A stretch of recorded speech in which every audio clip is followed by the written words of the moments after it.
Anda mendengarkan 95,9 Radio Suara Gracia FM. Siaran kami bisa didengarkan dengan mudah di smartphone. Search di Play Store dan install aplikasi Radio Suara Gratia. Anda bisa mendengarkan siaran kami dimanapun. Firman Tuhan, talk show, atau program lainnya bisa didengarkan kembali di YouTube channel Radio Suara Gratia FM dan Spotify, Instagram @Radio Suara Gratia FM, Facebook Suara Gratia.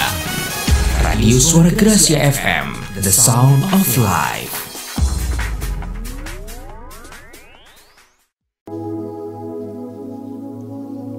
Shalom keluarga Gracia, kita jumpa lagi pada kesempatan saat ini untuk merenungkan sebagian daripada firman Tuhan.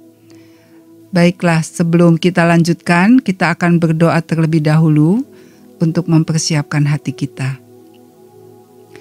Bapa kami yang ada di surga, kami mengucap syukur untuk kasih setia-Mu yang menyertai hidup kami hari demi hari, sehingga kami ada pada hari ini sebagaimana kami ada sekarang, semuanya karena anugerah dan pertolongan Tuhan.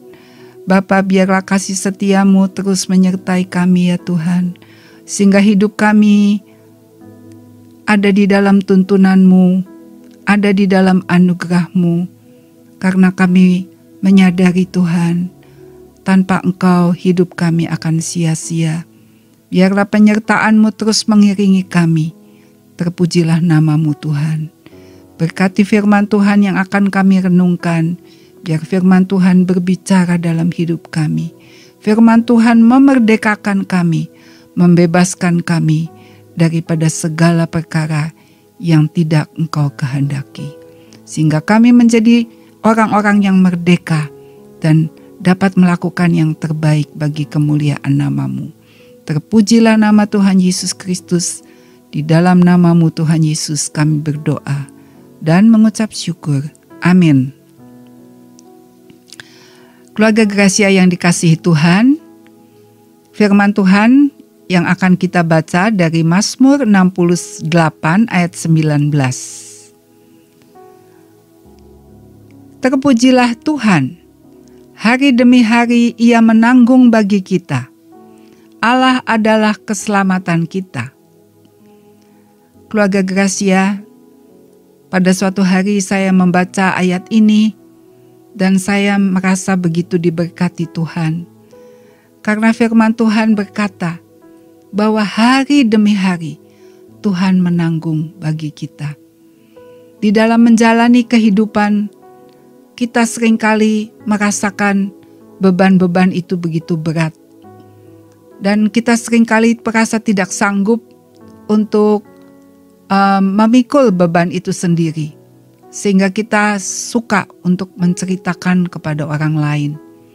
Kita cerita kepada teman kita cerita kepada tetangga kita, kepada saudara kita. Tetapi pada kenyataannya, apakah beban itu setelah diceritakan, apakah beban itu menjadi lenyap? Ternyata tidak. Justru kalau beban itu semakin diceritakan, maka beban itu menjadi berat. Apalagi kalau kita ceritakan kepada orang yang kurang tepat. Sehingga reaksi daripada orang itu justru menambah beban dalam hidup kita. Justru membuat kita semakin terpuruk. Dan kita akhirnya bukannya menang terhadap beban itu, tetapi kita semakin terpuruk. Karena itu, biarlah kita kembali kepada firman Tuhan. Firman Tuhan berkata, di dalam bahasa Indonesia masa kini, tertulis demikian. Pujilah Tuhan, sebab Dialah Allah yang menyelamatkan kita. Dari hari ke hari, Ia memikul beban kita. Jadi, dari kedua ayat ini jelas bahwa Tuhan itu adalah Tuhan yang mau untuk ikut menanggung beban-beban yang kita pikul selama kita hidup di dalam dunia ini. Beban-beban yang kita pikul seringkali belum tentu sungguh-sungguh beban, tetapi hanya karena salah cara berpikir, salah persepsi, maka sebetulnya masalah yang bisa diselesaikan ternyata menjadi beban yang besar. Karena itu kita harus kembali kepada firman Tuhan. Tuhan sudah menyediakan Alkitab sebagai jawaban daripada segala masalah yang ada di dalam dunia ini. Ya. Alkitab itu adalah kebenaran yang menyelamatkan kita. Alkitab itu adalah kebenaran yang bisa menyelamatkan masalah-masalah di dalam kehidupan kita. Ya. Karena itu kita harus kembali kepada firman. Kalau kita lagi ada masalah, ada beban, ada kebutuhan, pertama-tama datanglah kepada Tuhan dalam doa. Datanglah kepada Tuhan dengan membaca Alkitab. Supaya kita tahu kebenaran itu apa. Nah, kebenaran yang hari ini kita baca, firman Tuhan berkata bahwa hari demi hari Tuhan menanggung bagi kita. Bagaimana firman ini bisa diterapkan dalam kehidupan kita yang nyata? Yang pertama, kita harus mengubah cara berpikir kita. Cara berpikir kita seringkali yang keliru, yaitu bahwa hidup ini saya yang harus menanggung. Padahal firman Tuhan berkata bahwa Tuhan itu mau, Tuhan itu berkenan mengambil bagian-bagian dalam kehidupan kita yang kita tidak bisa, yang kita tidak mampu. Jadi sebenarnya kebenaran adalah kita itu tidak berjalan sendiri di dalam dunia ini. Tuhan menyertai kita dan Dia ikut menanggung beban kita. Kalau kita sebagai orang tua saja ya keluarga Gracia, kalau kita punya anak dan anak kita mengalami kesulitan di dalam belajar, apakah kita diam saja? Apakah kita cuek saja?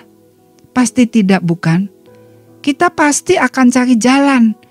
Mungkin kita bantu sebisanya kita. Atau kita pergi kepada orang yang bisa ditanyain gitu.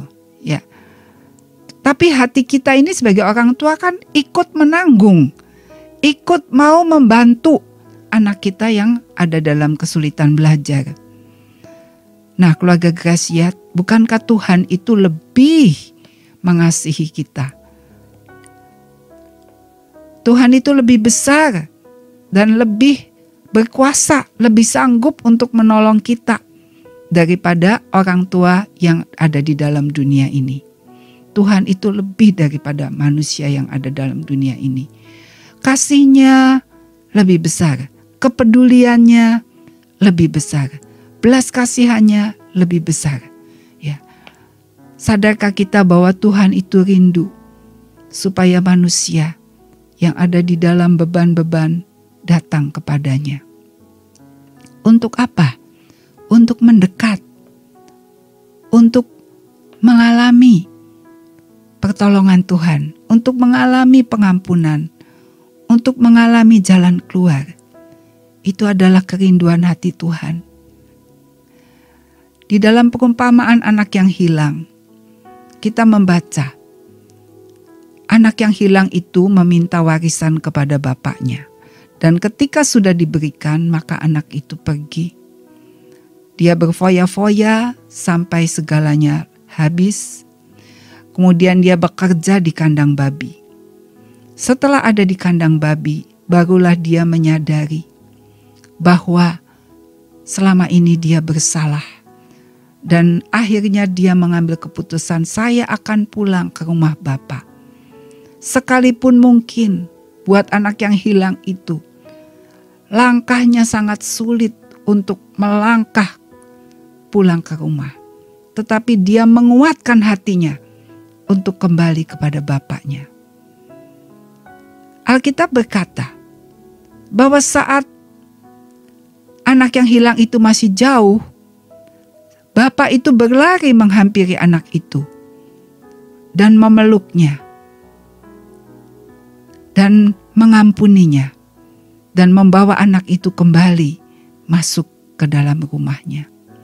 Seperti itulah kasih Bapa di surga. Ketika hati kita mengambil suatu keputusan yang bulat, saya mau datang kepada Tuhan. Saya tahu bahwa saya nggak bisa menyelesaikan masalah saya sendiri. Saya tidak bisa memikul beban saya sendiri. Saya butuh Tuhan. Ketika hati kita bulat untuk kembali kepada Bapa, memohon pertolongannya, maka Bapa akan berlari menghampiri kita dan memeluk kita. Maka Tuhan Yesus berkata di dalam Matius 11 ayat 28 sampai 30. Datanglah kepadaku, kamu semua yang lelah dan merasakan beratnya beban. Aku akan menyegarkan kamu. Ikutilah perintahku dan belajarlah daripadaku. Sebab aku ini lemah lembut dan rendah hati. Maka kamu akan merasa segar. Karena perintah-perintahku menyenangkan dan beban yang kutanggungkan atasmu ringan. Jadi keluarga Gracia, Tuhan itu membuka tangannya, Tuhan membuka hatinya untuk kita datang menyerahkan beban-beban kita kepadanya. Tuhan mau untuk ikut menanggung beban-beban dalam hidup kita. Maka apa yang harus kita lakukan? Mari kita datang kepadanya di dalam doa. Kita datang kepada Tuhan, gak usah pergi kemana-mana, pergi harus naik Grab atau naik ojek.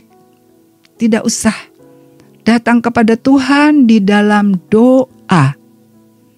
Doa adalah daerah otoritas Allah.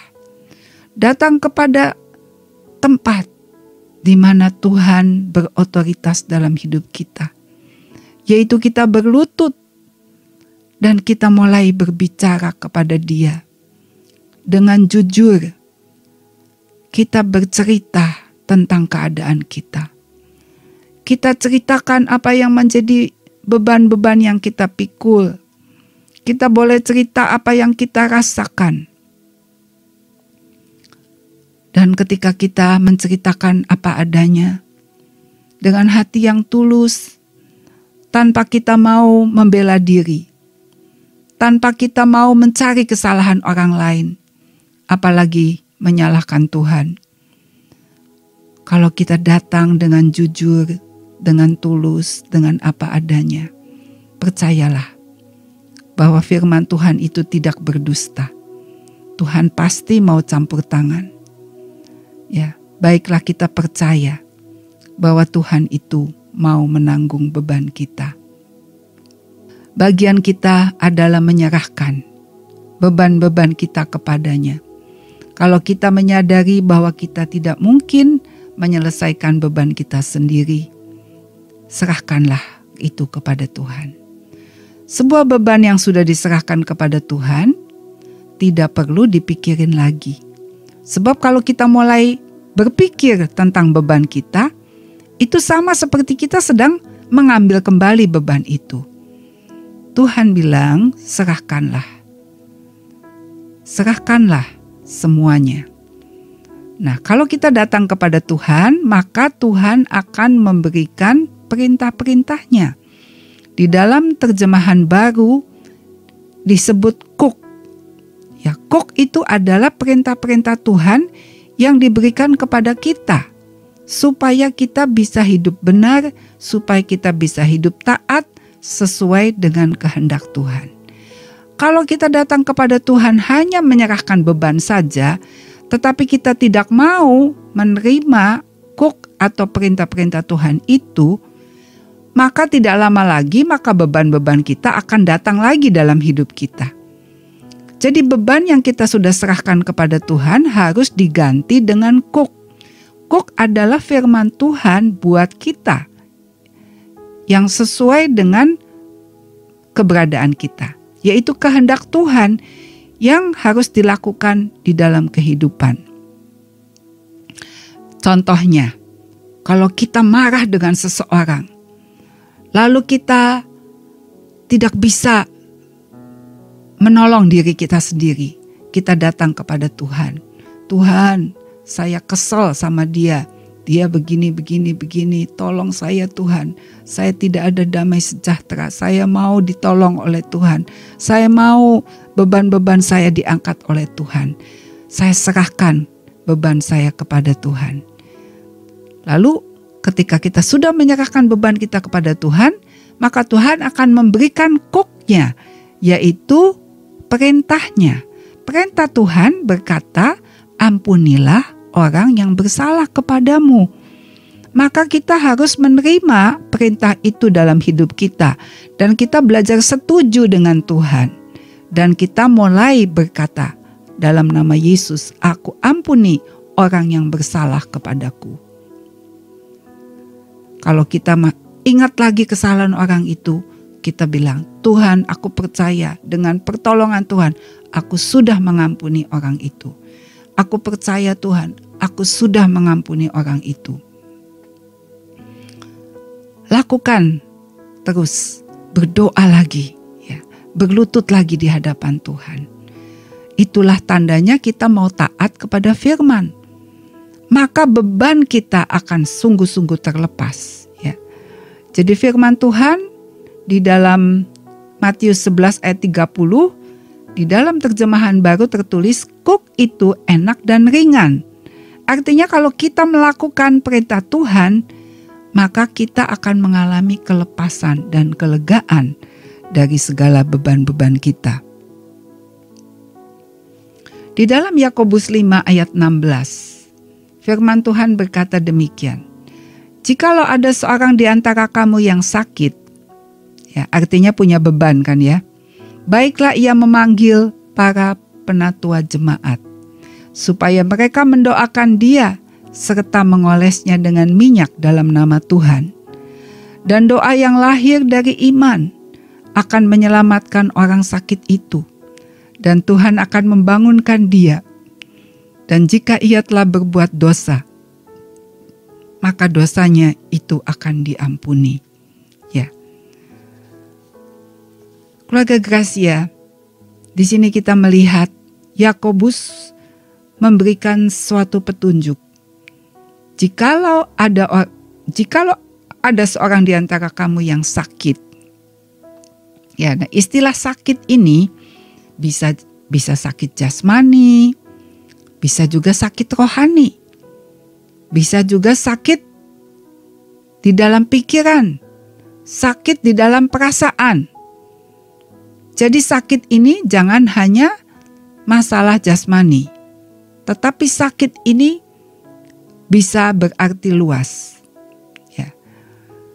Dan di sini dikatakan baiklah ia memanggil para penatua jemaat. Jadi dukungan dari saudara seiman itu, dukungan dari hamba-hamba Tuhan itu akan diberkati Tuhan. Ya. Supaya mereka mendoakan dia. Jadi doa itu sangat besar kuasanya. Beban persoalan kita bisa mendapat pertolongan ketika kita datang kepada Tuhan di dalam doa. Dan juga dengan pengurapan. Ya.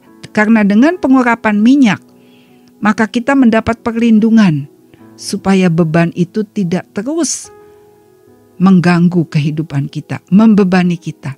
Tetapi kita bisa merasakan kelepasan dan kita akan mengalami pertolongan Tuhan. Lalu ayat selanjutnya berkata, dan doa yang lahir dari iman akan menyelamatkan orang sakit itu. Ya, jadi kalau kita sebagai orang yang dipanggil untuk mendoakan seseorang yang sedang sakit, atau seseorang yang punya beban, atau seseorang yang punya masalah, maka di dalam ayat ini dikatakan doa yang lahir dari iman. Jadi kita belajar berdoa itu dengan doa yang lahir dari iman. Seringkali kalau kita jujur, doa-doa kita banyak kali doa yang lahir dari ketakutan, doa yang lahir dari kekhawatiran, doa yang lahir dari tangisan, dari putus asa. Ya.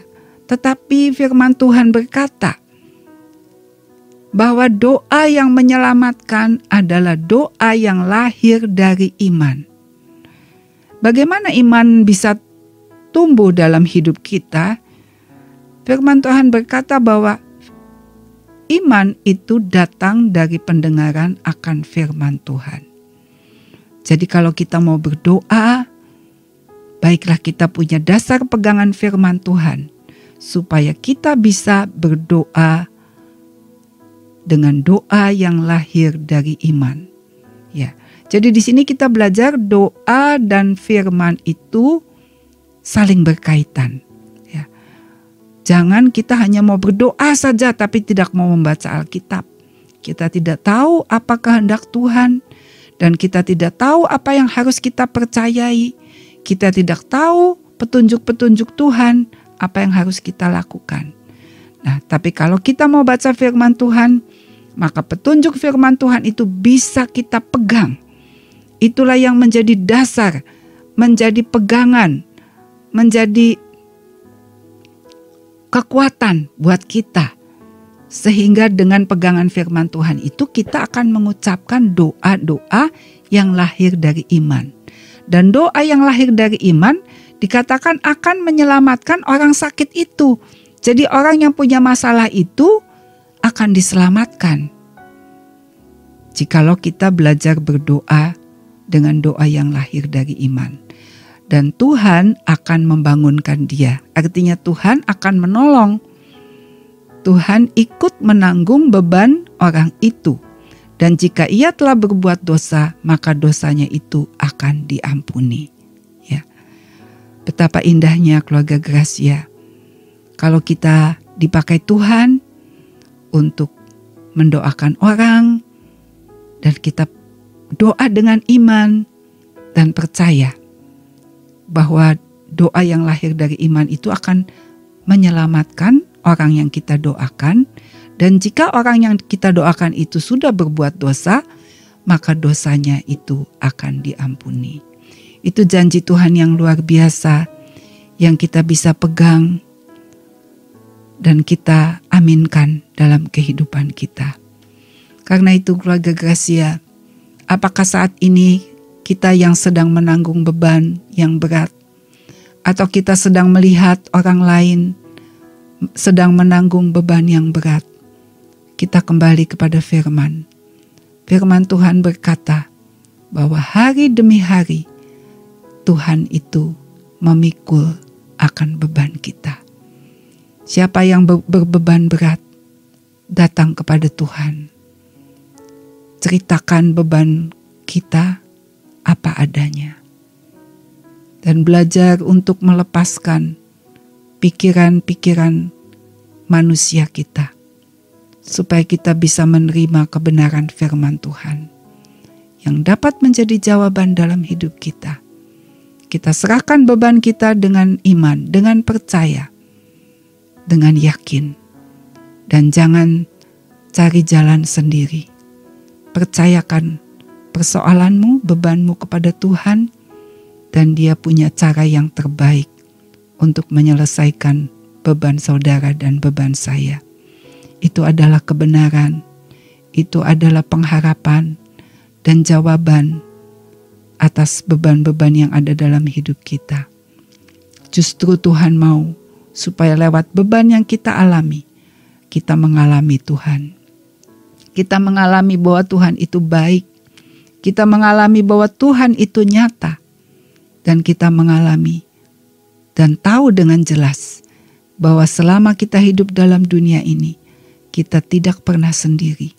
Karena Tuhan menyertai kita dan Tuhan peduli kepada kita. Tuhan juga peduli kepada orang-orang di sekitar kita yang saat ini sedang berbeban berat. Biarlah mereka pun boleh datang kepada Tuhan. Kita menjadi jawaban. Kita menjadi orang yang memberikan petunjuk. Supaya orang-orang di sekeliling kita yang punya beban, mereka boleh datang kepada Tuhan. Menyerahkan beban-beban itu kepada Tuhan.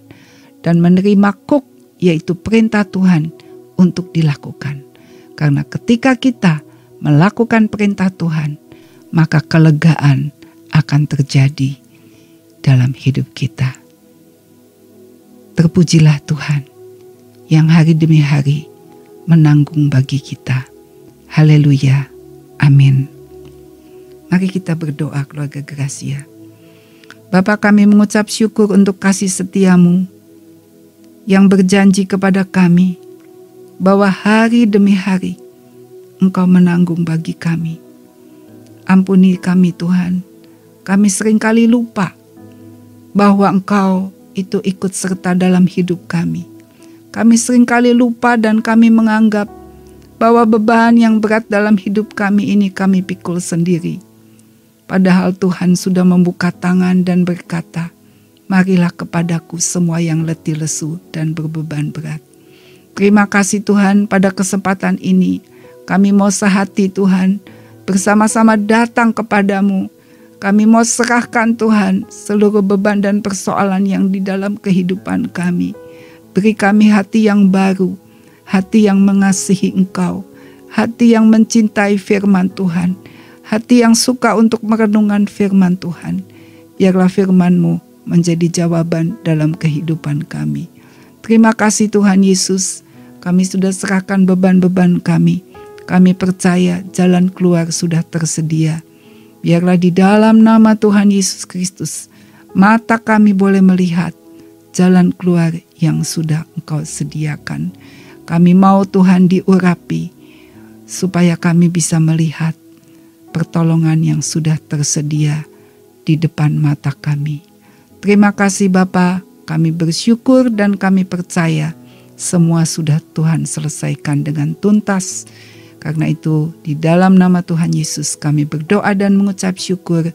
Amin.